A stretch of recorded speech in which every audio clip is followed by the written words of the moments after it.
Hi guys, and welcome back again. My name's Gabby. I'm the English SGI teacher at Mobile. Hopefully you've already seen all of the videos for Unit 1 and then the 2 performance tasks for Unit 2. But if not, we're going to dive right in to the review or the Unit 2 assessment, the alternative assessment to the test for Unit 2. So it's really similar to the one that was for Unit 1. You just have to look at these vocab words, give a definition, a synonym. Remember, synonyms are words that mean the same thing, and then a sentence. I'm going to make a Quizlet that will help you with this, and then grammar. So grammar is adjective clauses, adverbs, comparative words, gerunds, infinitive phrases, past participles. So you want to make sure you know those ones. You want to give your own example of the following grammatical terms. So don't tell me what an adjective clause is. Give me an example of it. So I don't want to give you an example because I don't want you to steal it. But remember, adjective, those words it describes nouns, right? Okay, so I'll give you an example, but don't write this one down. I won't count it, okay?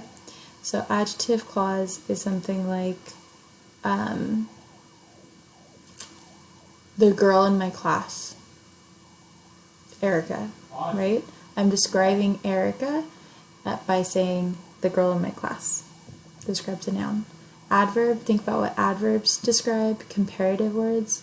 How can I tell that a word is describing a comparison between two things? Gerunds, what are gerunds? Give me an example of a gerund. Infinitive phrases, right? And the next is concepts. Explain and provide examples for the following concepts. So you gotta explain what it is, and then give me examples of it, right? Simile, metaphor, hyperbole, those can all be found in my figurative language video. Mood and tone, those can be found in one of my videos. Let me see. For this one, it would be, I believe it is in the figurative language one as well, but it's all in there.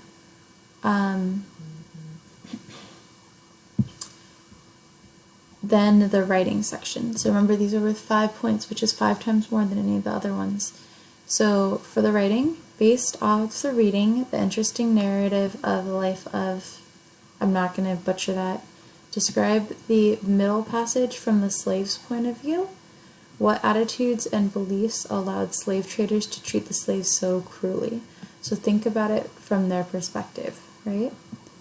And then from 21, read the excerpt from Waldo Emerson's Nature, then challenge the text, so counter it, argue with it, by identifying the author's opinions in your own words.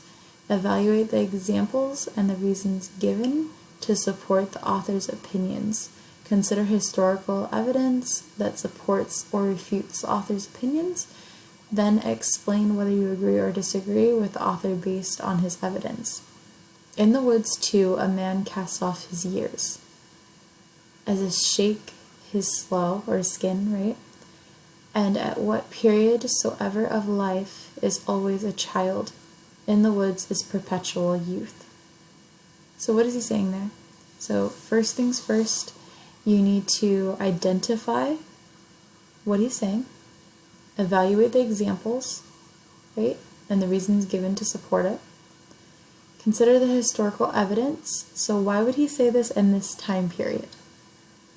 And then explain whether you agree or disagree.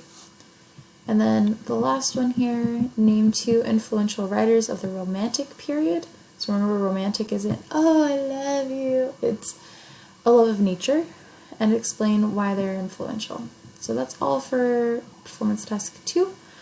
Not performance task, review 2, or the assessment 2, that is the alternative assessment to your test. Again, if you have any questions, let me know. Other than that, I will get started on Unit 3.